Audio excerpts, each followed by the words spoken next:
Lan nằm trên giường khám, ánh đèn trắng trên trần chiếu sáng không gian khiến mọi thứ trở nên lạnh lẽo. Cô cảm nhận được sự căng thẳng của mình, tim đập nhanh hơn bình thường, mắt nhìn vào Tuấn người yêu cũ. Tuấn, trong bộ áo blue trắng, cầm dụng cụ khám trên tay, ánh mắt cố gắng giữ sự tập trung tuyệt đối để chuẩn bị khám phụ khoa cho Lan. Để biết rõ nội dung chi tiết mời các bạn tiếp tục nghe câu chuyện. Câu chuyện bắt đầu. Lan, 27 tuổi, là nhân viên kế toán tại một công ty tư nhân ở Sài Gòn. Cô làm việc chăm chỉ, luôn hoàn thành tốt công việc, nhưng hôm nay không khí văn phòng trở nên nặng nề với cô. Ánh sáng từ những chiếc đèn huỳnh quang trên trần như nhức mắt hơn thường ngày. Tiếng gõ phím và âm thanh máy in lặp đi lặp lại khiến đầu cô quay cuồng. Sáng hôm đó, Lan cảm thấy không khỏe ngay từ lúc thức dậy. Một cơn đau âm ỉ ở vùng bụng khiến cô phải dừng lại giữa bữa sáng, cố gắng uống chút nước nhưng chẳng thấy khá hơn. Cô nghĩ mình chỉ cần cố qua buổi sáng, nhưng mọi chuyện tệ hơn khi đến văn phòng. Ngồi vào bàn làm việc chưa được bao lâu, Lan cảm thấy đầu óc mụ mị, không thể tập trung. Cơn đau bụng bắt đầu lan rộng, như từng cơn sóng cuộn lên trong dạ dày. Cô cố nở một nụ cười mệt mỏi với đồng nghiệp ngồi cạnh, nhưng giọng nói của người đó bỗng trở nên xa lạ. Lan, cậu ổn không? Trông cậu xanh xao lắm. Lan gượng cười. Tớ không sao, chắc do hôm qua ăn uống linh tinh thôi. Nhưng rồi cơn đau như muốn thách thức cô. Đến giữa buổi sáng, cô không chịu nổi nữa, đành xin phép quản lý. Lan bước vào phòng của trưởng phòng, giọng nói yếu ớt. Anh Hùng, em xin phép về sớm hôm nay. Em thấy người không được khỏe. Trưởng phòng ngẩng lên, vẻ mặt thoáng lo lắng. Em bị sao thế? Có cần anh gọi xe đưa đi bệnh viện không? Lan lắc đầu, cố giữ bình tĩnh. Không cần đâu anh, chắc chỉ là đau bụng nhẹ thôi. Em về nghỉ một lát là ổn. Trên đường về nhà, Lan cảm thấy vừa nhẹ nhõm vừa lo lắng. Nhẹ nhõm vì rời khỏi không khí ngột ngạt ở văn phòng, nhưng cơn đau mỗi lúc một tăng khiến cô bắt đầu sợ hãi. Về đến nhà, Lan mở cửa bước vào căn nhà nhỏ gọn gàng, nơi cô luôn cảm thấy bình yên sau mỗi ngày làm việc căng thẳng. Nhưng hôm nay, sự yên tĩnh của không gian không làm dịu được cơn đau âm ỉ đang dày vò cô. Cô thả túi xách lên ghế sofa, đôi chân như dã rời bước vào phòng ngủ. Lan ngồi xuống mép giường, một tay giữ lấy bụng dưới, một tay vịn vào cạnh giường để cố giữ thăng bằng. Gương mặt cô nhợt nhạt, mồ hôi lấm tấm trên trán dù trong phòng đang bật điều hòa. Cô ngả người xuống giường, cố gắng thở đều, nhưng mỗi nhịp thở lại kéo theo cơn đau buốt nhói. Chắc không phải chuyện nghiêm trọng đâu, có thể chỉ là mệt quá thôi. Lan tự nhủ, nhưng cơn đau cứ dội lên từng đợt, khiến suy nghĩ của cô bị ngắt quãng. Sau khoảng 30 phút nằm nghỉ, cô nhận ra cơn đau không giảm mà còn rõ rệt hơn, tập trung ở vùng bụng dưới. Những ký ức về những lần đau bụng kinh trước đây lướt qua trong đầu, nhưng cảm giác này hoàn toàn khác. Cô bắt đầu cảm thấy bất an, tim đập nhanh hơn. Hay là mình bị bệnh phụ khoa? Lan nghĩ, và ý nghĩ đó khiến cô giật mình. Cô ngồi dậy, đôi tay run run mở điện thoại tìm số của trung tâm khám phụ khoa gần nhà. Trong lúc chờ máy kết nối, cô nhìn quanh căn phòng, cảm giác trống trải và lo lắng bao trùm. Chào chị, em muốn đặt lịch khám phụ khoa. Em đang bị đau bụng dưới mấy tiếng rồi, liệu em có thể đến ngay bây giờ không? Giọng Lan nhỏ nhẹ, nhưng không giấu được sự gấp gáp. Đầu dây bên kia, giọng nhân viên trung tâm nhẹ nhàng. Vâng, chị có thể đến ngay. Trung tâm hiện không đông, em cứ mang theo giấy tờ cá nhân và bảo hiểm, nếu có. Lan thở phào, đáp lời. Vâng, cảm ơn chị. Em sẽ đến trong 15 phút nữa. Cô tắt máy, nhìn đồng hồ rồi nhanh chóng đứng dậy.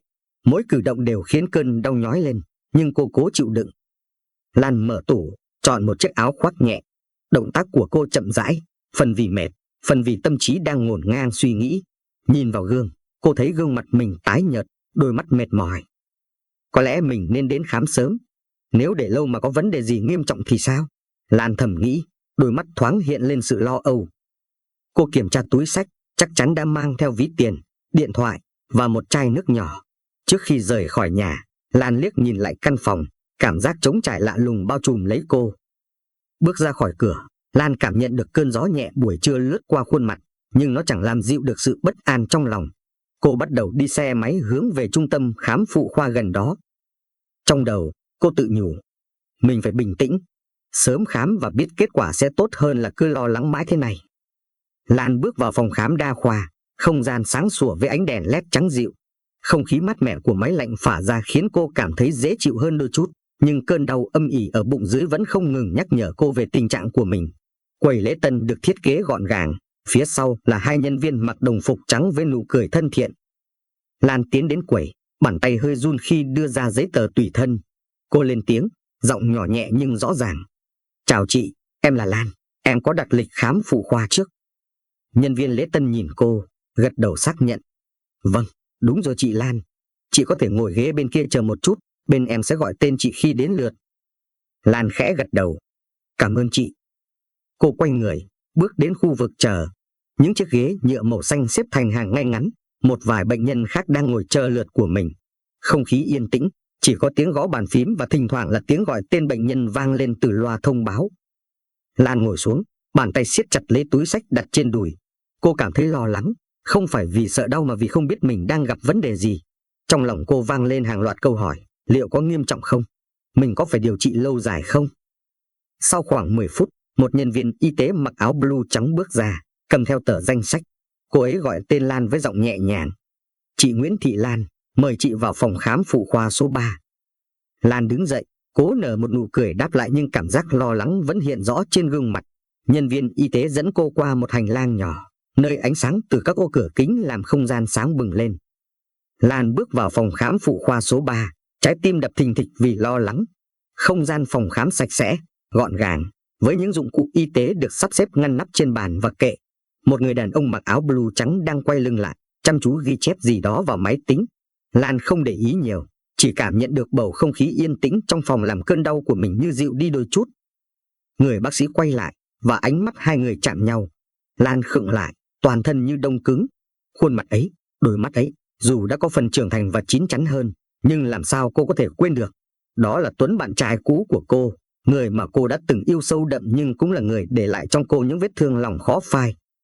Lan đứng sững ở cửa, đôi môi khẽ run, không thốt lên lời. Còn Tuấn, khi nhìn thấy Lan, cũng thoáng sững sờ. Anh ngạc nhiên nhưng nhanh chóng lấy lại bình tĩnh, giọng nói trầm ấm vang lên. Lan, là em sao?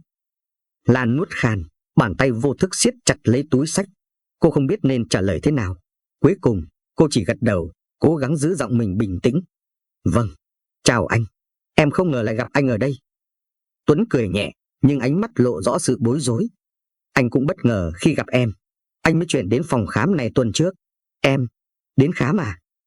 Lan cúi đầu, cố nén sự lúng túng. Vâng, em bị đau bụng dưới từ sáng đến giờ nên đến đây kiểm tra. Tuấn im lặng vài giây, như đang cân nhắc điều gì đó. Anh biết rõ tình huống này nhạy cảm với cả hai, nhưng là một bác sĩ, anh không thể để cảm xúc cá nhân ảnh hưởng đến công việc, trong khi trước đó Tuấn và Lan khi yêu nhau cũng chưa có một hành động nào đi quá giới hạn. Anh nhẹ nhàng nói, cố gắng giữ sự chuyên nghiệp trong giọng điệu. Được rồi, em cứ yên tâm, anh sẽ kiểm tra cho em. Nếu không thoải mái, em có thể yêu cầu chuyển sang bác sĩ khác. Lan ngẩng lên nhìn Tuấn, đôi mắt lộ vẻ phân vân. Cô cảm nhận được sự chân thành trong lời nói của anh, nhưng cũng không tránh khỏi cảm giác ngượng ngùng. Sau vài giây suy nghĩ, cô khẽ gật đầu. Không sao đâu anh, em tin tưởng anh. Mình bắt đầu đi. Cả hai người đều cố giữ thái độ bình thường, nhưng bầu không khí trong phòng như nặng nề hơn. Lan nằm xuống theo hướng dẫn của Tuấn. Lan nằm trên giường khám, ánh đèn trắng trên trần chiếu sáng không gian khiến mọi thứ trở nên lạnh lẽo. Cô cảm nhận được sự căng thẳng của mình, tim đập nhanh hơn bình thường. Tuấn, trong bộ áo blue trắng, cầm dụng cụ khám trên tay, ánh mắt cố gắng giữ sự tập trung tuyệt đối. Cả hai đều không nói gì, chỉ có tiếng máy móc và hơi thở của Lan vang lên trong không gian yên tĩnh. Dù cố gắng giữ thái độ chuyên nghiệp, nhưng trong đầu Tuấn, ký ức về những ngày yêu nhau với Lan cứ hiện về. Cảm giác vừa quen thuộc vừa xa lạ làm anh đôi chút mất bình tĩnh, nhưng anh nhanh chóng lấy lại sự tập trung. Sau khi kiểm tra sơ bộ, Tuấn quay lại bàn làm việc, đôi mắt chăm chú vào kết quả ghi trên hồ sơ. Khuôn mặt anh thoáng lộ vẻ nghiêm trọng. Tuấn ngẩng đầu lên, giọng nói trầm và nghiêm túc. Lan, anh đã kiểm tra. Trong tử cung của em có một khối u nhỏ. Lan giật mình, ánh mắt hoảng hốt. Tay cô vô thức siết chặt lấy mép giường, giọng nói run rẩy. Khối u nhỏ. Vậy có nguy hiểm không, anh? Tuấn nhìn cô, cố giữ giọng bình tĩnh để trấn an. Hiện tại anh chưa thể khẳng định chính xác. Anh cần dùng máy siêu âm đặc biệt để kiểm tra thêm. Nhưng em đừng lo, có thể đó chỉ là khối u lành tính. Lan cảm thấy đầu óc quay cuồng. Mọi lo lắng, mệt mỏi từ sáng giờ dường như tăng lên gấp bội. Cô nhìn Tuấn, ánh mắt đầy hoang mang. Anh chắc chắn là... Không sao chứ, em sợ lắm. Tuấn đứng dậy, đến bên Lan, giọng nói nhẹ nhàng nhưng đầy kiên định. Lan, Em tin anh chứ? Anh sẽ làm mọi cách để giúp em. Chúng ta sẽ kiểm tra kỹ hơn ngay bây giờ. Lan được dẫn vào một phòng siêu âm chuyên biệt. Không gian ở đây càng làm cô cảm thấy hồi hộp hơn, với những máy móc hiện đại và ánh sáng trắng tinh khiết. Tuấn cầm thiết bị siêu âm, ánh mắt nghiêm túc nhưng ẩn chứa sự lo lắng. Tuấn bắt đầu kiểm tra, ánh mắt dán chặt vào màn hình. Sau vài phút căng thẳng, anh dừng lại, nhìn Lan với vẻ nhẹ nhõm hơn. Lan, anh đã kiểm tra kỹ. Đây là khối u lành tính, không phải ung thư. Nếu em tuân theo phác đồ điều trị, nó sẽ không ảnh hưởng nhiều đến sức khỏe của em. Lan thở phào, nhưng nỗi lo sợ vẫn chưa hoàn toàn biến mất. Cô nhìn Tuấn, giọng yếu ớt. Thật sự không sao chứ anh? Em có cần phẫu thuật không? Tuấn ngồi xuống đối diện Lan, ánh mắt đầy chân thành. Không cần phẫu thuật đâu. Em chỉ cần uống thuốc, thay đổi lối sống một chút và tái khám định kỳ. Anh sẽ hướng dẫn cụ thể cho em. Lan nhìn Tuấn, cảm giác vừa lúng túng vừa biết ơn. Việc gặp lại anh trong tình huống này khiến cô không khỏi bối rối, nhưng sự chuyên nghiệp và quan tâm của anh làm cô cảm thấy an tâm hơn. Tuấn đặt tay nhẹ lên vai Lan, giọng nói ấm áp. Lan, anh biết em đang lo lắng, nhưng đừng sợ. Em không một mình đâu. Anh sẽ luôn sẵn sàng giúp em nếu cần. Cứ nghĩ tích cực lên, được không? Lan nhìn Tuấn, ánh mắt lấp lánh nước nhưng đã bình tĩnh hơn. Cảm ơn anh. Thật sự cảm ơn anh. Em sẽ cố gắng làm theo lời anh. Tuấn mỉm cười, nụ cười vừa dịu dàng vừa động viên. Chỉ cần em mạnh mẽ, mọi chuyện sẽ ổn thôi. Anh tin em. Cả hai nhìn nhau, không khí trong phòng dường như ấm áp hơn, nhưng cũng phảng phất chút ngượng ngùng của những ký ức cũ chưa kịp phai. Trời đã về chiều khi Lan trở về nhà. Ánh nắng nhạt cuối ngày chiếu qua khung cửa sổ, phủ một lớp sáng vàng mờ ảo lên căn phòng nhỏ. Lan bước vào, đôi chân như mất đi sức lực. Cô thả mình xuống chiếc ghế sofa, tay vô thức đặt lên bụng dưới, nơi mà khối u nhỏ kia đang tồn tại. Không gian yên tĩnh của căn nhà chỉ làm những suy nghĩ trong đầu cô thêm rối bời. Cô cảm thấy như mình đang lạc lối trong một mê cung của lo lắng và hoang mang. Lan tựa đầu vào ghế, mắt nhìn mông lung về phía trước. Trong đầu, hình ảnh của Tuấn cứ hiện lên không ngừng. Cô không ngờ người bạn trai cũ lại xuất hiện trong cuộc đời mình theo cách này trong một hoàn cảnh mà cô yếu đuối và dễ tổn thương nhất. Cô nhớ lại giọng nói trầm ấm của anh, sự nghiêm túc trong ánh mắt khi thông báo kết quả. Nhưng cũng chính giọng nói đó đã mang đến cho cô tin tức khiến lòng cô như chịu nặng. Em có một khối u nhỏ trong tử cung. Lan tự hỏi, liệu mình có thể vượt qua được không? Mình phải làm gì đây? Tại sao mọi chuyện lại xảy ra vào lúc này? Cô không ngừng suy nghĩ về sức khỏe của mình. Dù Tuấn đã khẳng định rằng đó là khối u lành tính và có thể điều trị được, nhưng trong lòng Lan vẫn ngập tràn lo sợ. Cô sợ những biến chứng có thể xảy ra, sợ rằng sức khỏe của mình sẽ ảnh hưởng đến tương lai, thậm chí là khả năng làm mẹ sau này. Lan cảm thấy như mình đang chìm vào một vòng xoáy cảm xúc. Nỗi lo về bệnh tật đan xen với sự bối rối khi gặp lại Tuấn, người mà cô từng yêu sâu đậm. Cô không thể quên được ánh mắt của anh khi nhìn cô hôm nay, vừa quan tâm, vừa đầy cảm xúc khó tả. Lan khẽ lẩm bẩm, giọng nói như tự trấn an mình. Không sao đâu, mình phải mạnh mẽ lên. Tuấn đã nói rồi, chỉ cần điều trị đúng cách, mọi chuyện sẽ ổn thôi. Nhưng ngay sau đó, nước mắt cô lại lặng lẽ rơi. Cô cảm thấy mình yếu đuối hơn bao giờ hết, vừa vì nỗi sợ hãi trước căn bệnh, vừa vì sự bất định của tương lai. Lan đứng dậy, bước vào phòng tắm. Cô nhìn mình trong gương, đôi mắt đỏ hoe và khuôn mặt phảng phất nét mệt mỏi. Cô tự nhủ, không được để bản thân gục ngã. Mình cần mạnh mẽ, không chỉ vì bản thân mà còn vì gia đình, vì tương lai. Sau đó, cô lấy điện thoại, định nhắn tin cảm ơn Tuấn vì đã giúp đỡ mình hôm nay. Nhưng rồi cô dừng lại, do dự. Cô đặt điện thoại xuống, quyết định để mọi chuyện lắng lại một chút trước khi nói chuyện với anh. Lan thở dài, ngồi xuống bàn làm việc, cố gắng viết ra những việc cần làm trong thời gian tới để điều trị và chăm sóc bản thân. Nhưng trong sâu thẳm, cô vẫn không ngừng nghĩ về Tuấn và những cảm xúc lạ lùng mà cuộc gặp gỡ hôm nay mang lại. Ngồi trong căn phòng tĩnh lặng, Lan không thể ngăn được dòng ký ức ùa về. Những kỷ niệm giữa cô và Tuấn như cuốn phim tua chậm, rõ ràng và đầy cảm xúc. 2 năm trước, cô là một cô gái vừa rời quê hương Vĩnh Long lên Sài Gòn, mang theo hy vọng về một công việc ổn định để hỗ trợ gia đình. Ngày đầu tiên vào làm ở bệnh viện, cô vô tình gặp Tuấn trong hành lang khi đang loay hoay tìm phòng làm việc. Tuấn, trong chiếc áo blue trắng, nụ cười nhẹ nhàng và ánh mắt thân thiện, đã chỉ đường cho cô. Đó là lần đầu tiên họ chạm mặt, nhưng lại mở đầu cho một mối quan hệ mà cô không thể ngờ tới. Lan nhớ lại những ngày đầu họ quen biết. Tuấn thường ghé qua phòng kế toán để hỏi han vài việc lặt vặt, nhưng thực chất chỉ là cái cớ để được trò chuyện với cô. Anh hay rủ cô đi ăn trưa sau giờ làm, dẫn cô đến những quán cà phê yên tĩnh ở góc phố, nơi họ có thể nói đủ thứ chuyện. Lan bật cười nhẹ khi nhớ đến lần đầu Tuấn vụng về tặng cô một bó hoa, rồi lúng túng thú nhận tình cảm. Cả hai đã có những tháng ngày hạnh phúc, cùng nhau khám phá Sài Gòn, cùng chia sẻ những ước mơ và dự định cho tương lai. Nhưng hạnh phúc đó không kéo dài. Gia đình Lan ở Vĩnh Long phản đối kịch liệt khi biết cô yêu một chàng trai Hà Nội. Mẹ cô nói rằng khoảng cách văn hóa, địa lý và lối sống giữa hai gia đình sẽ là rào cản lớn. Bố cô, vốn bảo thủ, cho rằng một người đàn ông từ nơi xa xôi như Hà Nội sẽ không thể hiểu và trân trọng những giá trị của một gia đình miền Tây. Lan đã nhiều lần thuyết phục gia đình, nhưng vô ích. Mẹ cô thậm chí còn dọa sẽ từ mặt nếu cô tiếp tục mối quan hệ này. Áp lực từ gia đình và nỗi sợ làm cha mẹ buồn lòng khiến cô không còn cách nào khác ngoài việc nói lời chia tay với Tuấn, dù trái tim cô tan nát. Giờ đây, khi gặp lại Tuấn trong hoàn cảnh éo le này, những kỷ niệm đẹp đẽ xen lẫn nỗi đau xưa cũ làm lòng Lan rối bời. Cô nhớ lại ánh mắt của Tuấn khi nhìn cô hôm nay, vẫn ấm áp như ngày nào, nhưng cũng phảng phất sự xa cách. Lan khẽ thở dài, bàn tay nắm chặt lấy ngực như muốn xoa dịu trái tim đang đau nhói. Cô lẩm bẩm, tại sao ông trời lại để mình gặp lại anh ấy? Là để nhắc nhở mình rằng mình đã sai khi rời xa anh, hay chỉ là một sự trêu ngươi? Những giọt nước mắt lặng lẽ lăn dài trên má. Lan không biết làm thế nào để đối diện với cảm xúc của mình. Cô vừa đau lòng vì những ký ức xưa, vừa lo lắng cho tình trạng sức khỏe hiện tại. Trong khoảnh khắc ấy, Lan cảm thấy cô đơn và yếu đuối hơn bao giờ hết. Nhìn ra cửa sổ, ánh đèn đường hắt qua màn đêm, Lan tự nhủ, mình không thể để những cảm xúc này làm mình gục ngã. Mình cần tập trung vào sức khỏe, vào hiện tại. Dù thế nào, mình cũng phải mạnh mẽ lên. Nhưng sâu trong lòng, cô biết việc gặp lại Tuấn sẽ không dễ dàng để cô quên đi. Lan ngồi trên giường, ánh đèn ngủ dịu nhẹ lan tỏa khắp căn phòng. Màn đêm tĩnh mịch chỉ còn lại tiếng tích tắc đều đặn của chiếc đồng hồ treo tường. Cô đang cố gắng dỗ mình vào giấc ngủ, nhưng những suy nghĩ về Tuấn và khối u trong tử cung cứ quẩn quanh trong đầu, không để cô yên.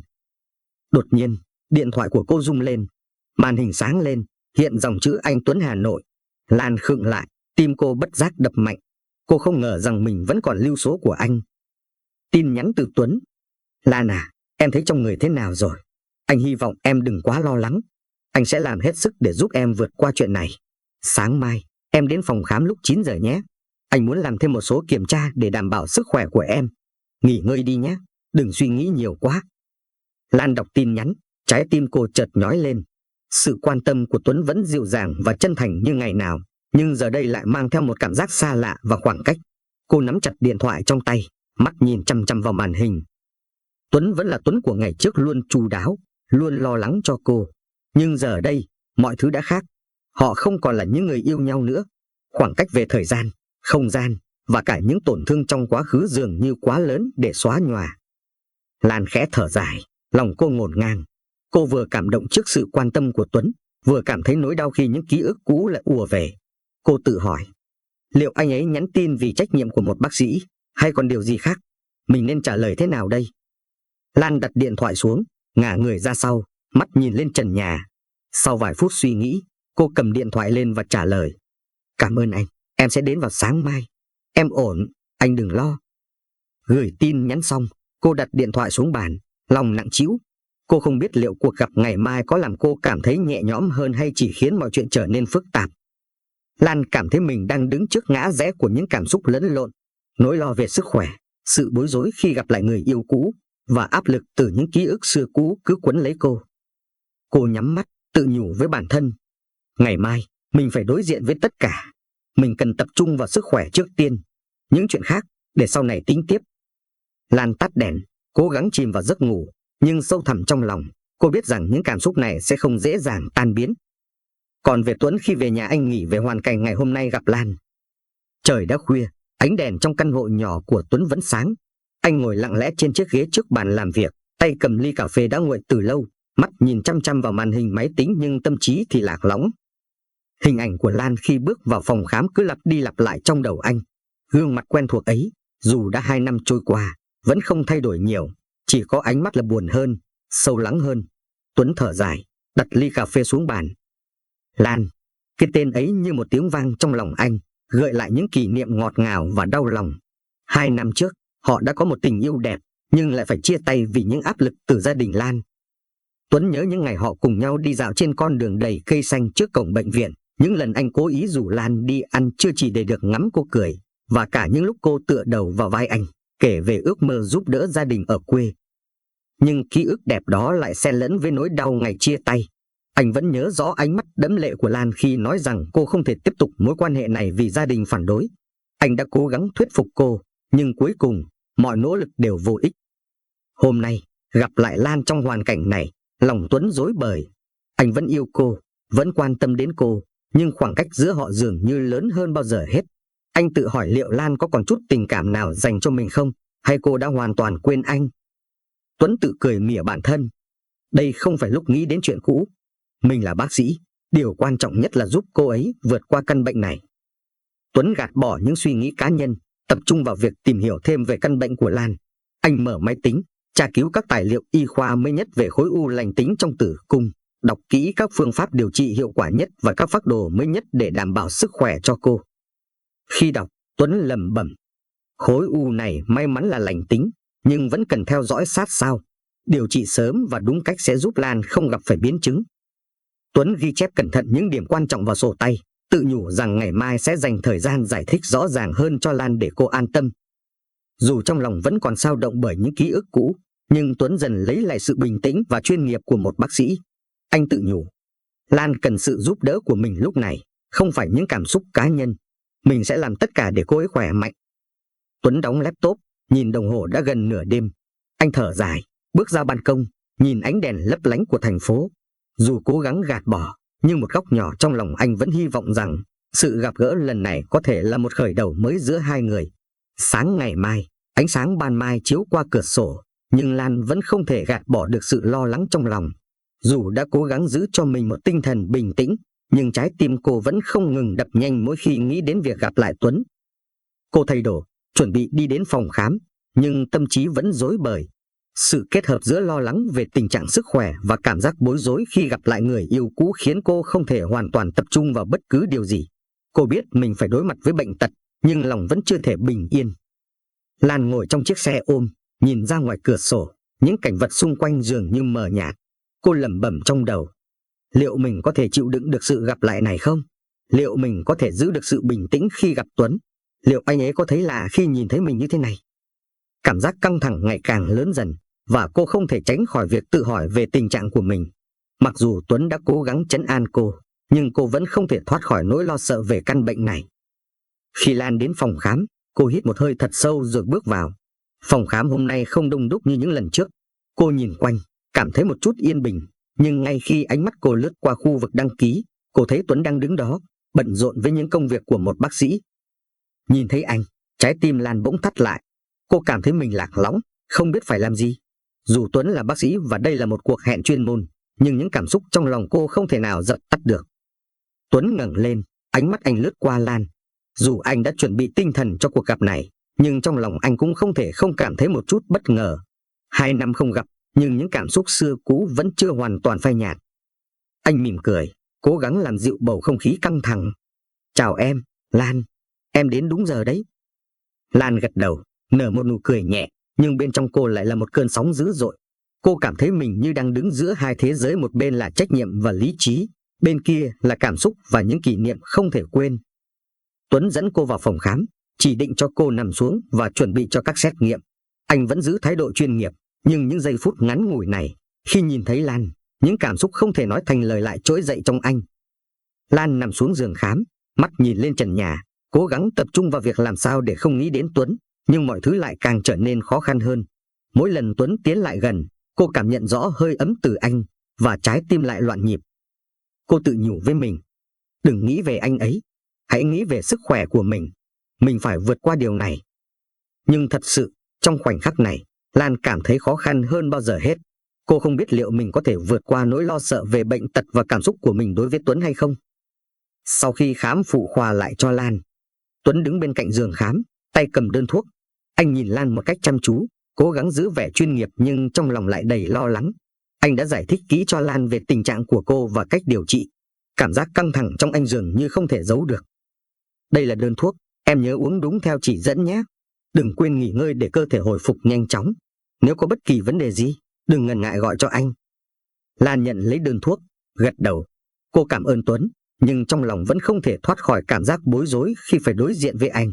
Dù anh là bác sĩ của cô lúc này, nhưng mọi chuyện dường như không đơn giản như vậy. Lan nhẹ nhàng nói, em cảm ơn anh, Tuấn. Em sẽ làm theo lời anh dặn. Anh cứ làm việc đi, đừng lo cho em quá. Tuấn gật đầu, một phần muốn giữ khoảng cách, một phần lại lo lắng cho Lan. Anh cố gắng mỉm cười. Anh sẽ đợi em tái khám vào thứ 3 tuần sau. Em phải khỏe lại, đừng để mình quá mệt. Lan cảm thấy lòng nhẹ đi phần nào, nhưng cô vẫn không thể hoàn toàn thoải mái. Khi Tuấn đứng dậy, có vẻ như anh định hỏi cô có cần anh đưa về không. Nhưng Lan đã nhanh chóng lên tiếng, ngắt lời. Lan nói, em bắt xe ôm về cho tiện, còn anh vào làm việc đi.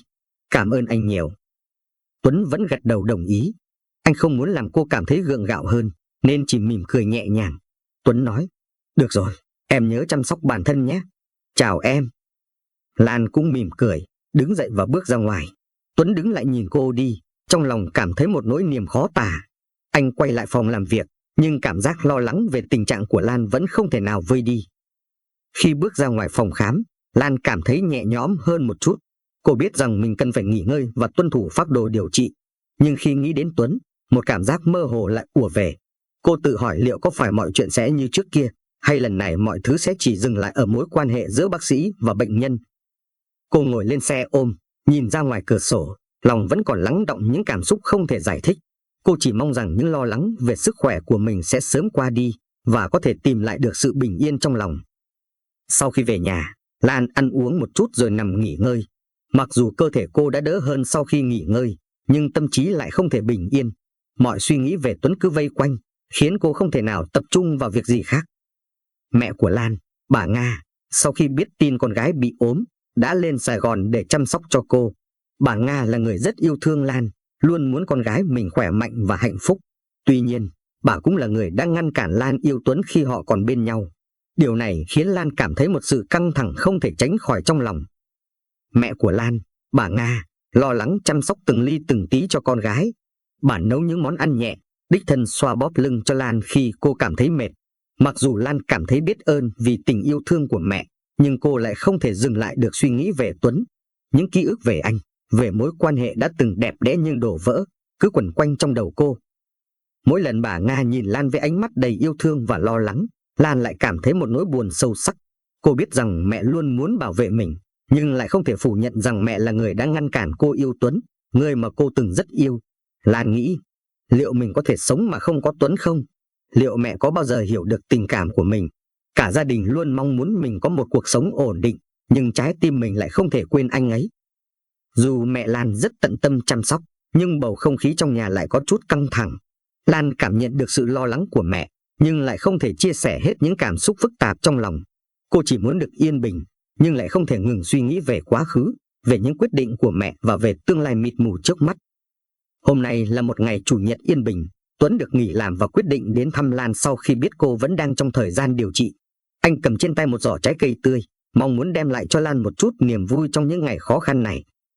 Tuấn đến thăm Lan theo địa chỉ hôm đầu tiên khi khám Lan cho Tuấn. Khi đó Lan nói với Tuấn là ở mình. Tuấn bấm chuông cửa và tiếng chuông vang lên trong không gian yên tĩnh của ngôi nhà. Mẹ Lan, bà Nga, ra mở cửa. Khi nhìn thấy Tuấn, bà hơi bất ngờ, nhưng nhanh chóng giữ lại vẻ mặt nghiêm nghị. Cả hai đứng lặng một lúc, không ai nói gì. Tuấn cảm thấy một chút căng thẳng trong không khí, nhưng vẫn cố gắng giữ bình tĩnh. Mẹ Lan lên tiếng. Anh là ai? Sao lại đến đây?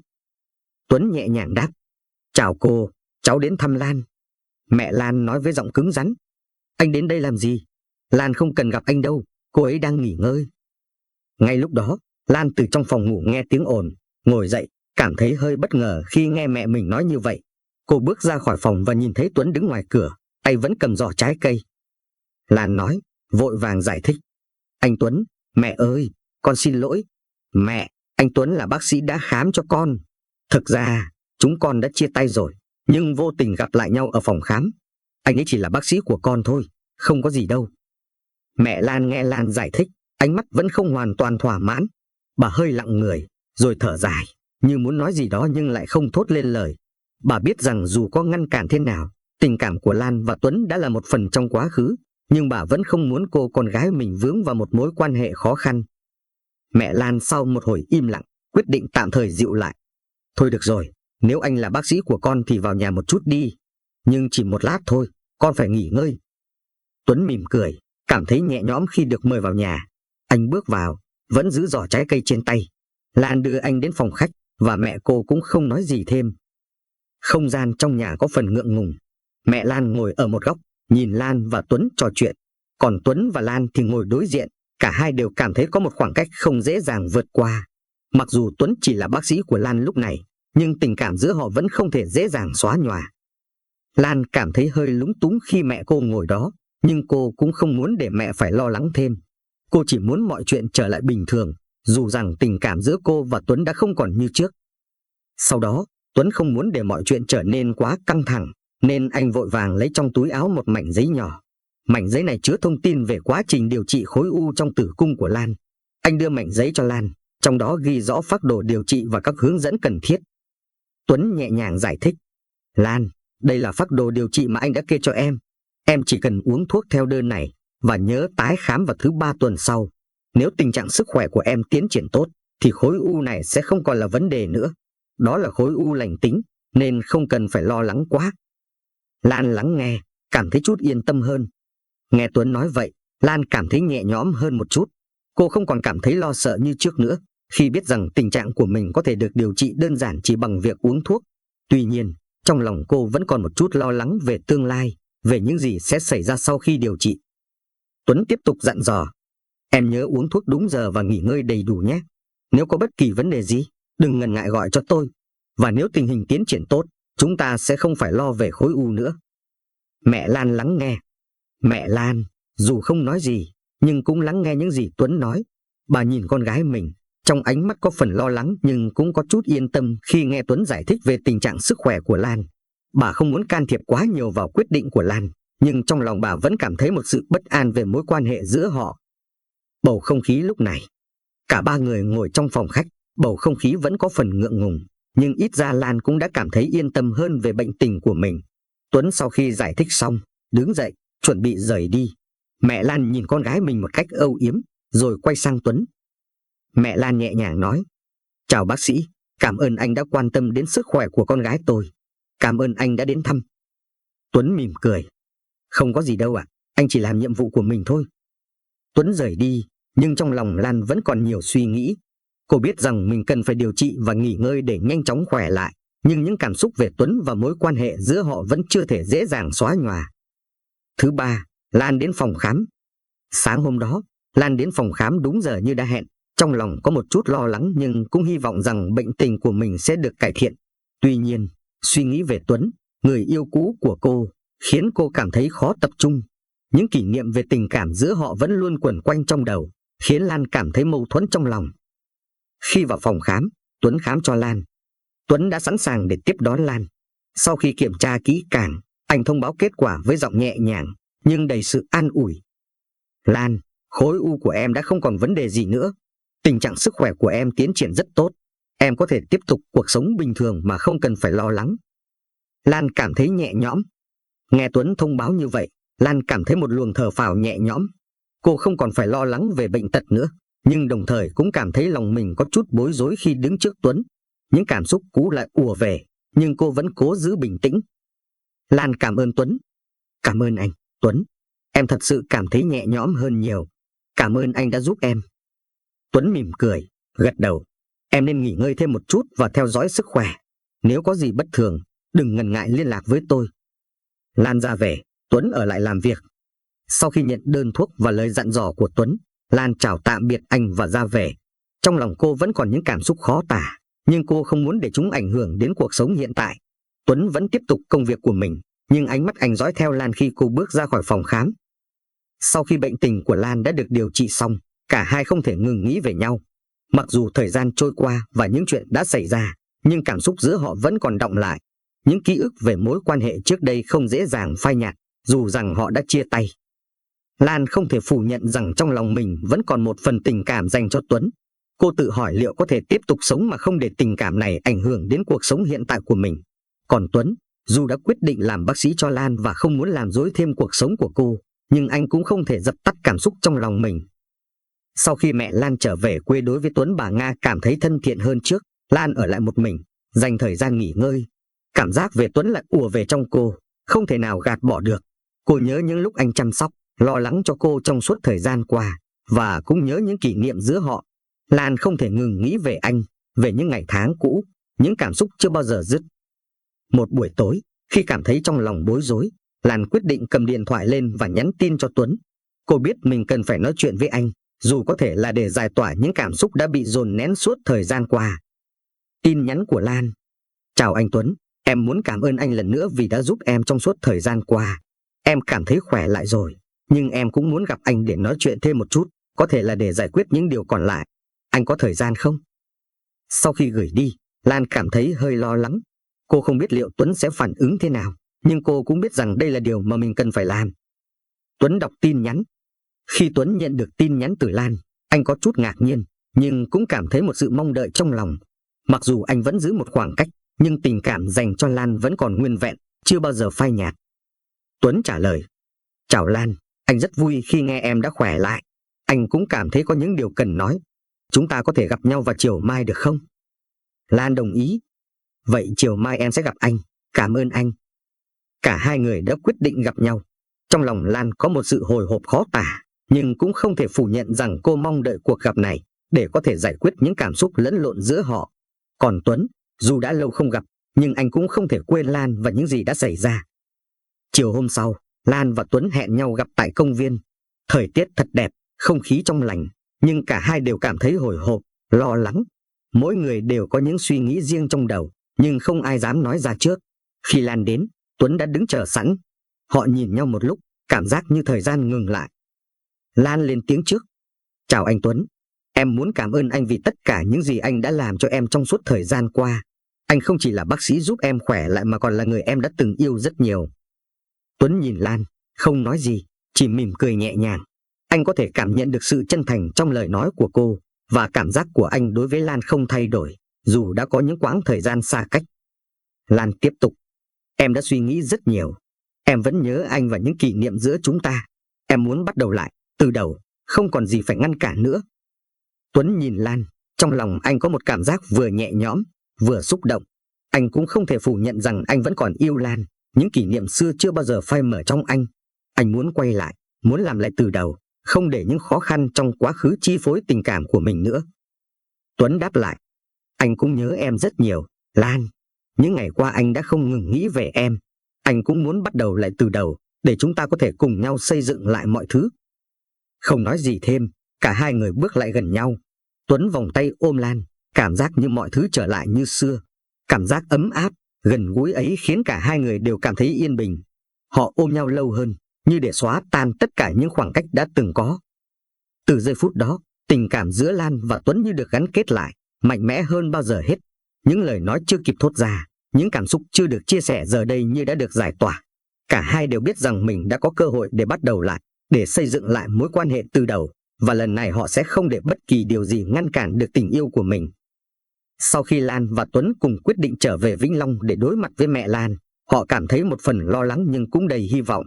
Cả hai đã trải qua rất nhiều cảm xúc, từ lo sợ đến quyết tâm, và giờ là lúc để đối diện với sự thật. Họ đã chuẩn bị sẵn sàng để bước vào một cuộc trò chuyện quan trọng, dù không ai có thể dự đoán được kết quả. Khi họ về đến quê nhà của Lan, không gian làng quê Vĩnh Long yên bình nhưng cũng khiến Lan cảm thấy căng thẳng. Cô đã lớn lên ở đây và biết rõ mẹ cô sẽ rất lo lắng, nhất là khi biết con gái cô yêu một người đàn ông từ miền Bắc. Tuy nhiên, Lan đã sẵn sàng đối mặt với tất cả vì tình yêu của mình. Mẹ Lan đang ở trong sân, chăm sóc vườn cây như mọi ngày. Khi Lan và Tuấn bước vào sân, bà Nga nhìn lên, ánh mắt của bà có phần nghiêm nghị, nhưng cũng chứa đựng sự quan tâm. Bà không nói gì ngay lập tức, chỉ im lặng nhìn Lan rồi nhìn Tuấn. Không khí lúc đó có vẻ như dừng lại một chút, như thể mọi thứ đều đang chờ đợi. Lan lên tiếng, bày tỏ lòng quyết tâm. Lan cảm nhận được sự lo lắng trong lòng mình, nhưng cô biết đây là thời điểm quan trọng để bày tỏ tình cảm của mình một lần nữa. Cô tiến đến gần mẹ, nắm lấy tay bà, rồi nói bằng giọng nhẹ nhàng nhưng đầy kiên quyết: mẹ ơi, con biết mẹ lo lắng cho con, nhưng con yêu Tuấn và con muốn cùng anh ấy đi suốt cuộc đời này. Con biết mẹ không thích vì anh ấy là người miền Bắc, nhưng con mong mẹ hiểu rằng tình yêu của con là thật. Con muốn sống bên anh ấy, không phải vì áp lực hay lý do gì khác, mà vì chúng con thực sự yêu nhau. Mẹ Lan im lặng một lúc, đôi mắt bà không rời khỏi Lan. có chút suy tư trong ánh nhìn và cũng có suy nghĩ tốt hơn đối với Tuấn khi Lan bị bệnh. Tuấn cũng nói lên lòng mình.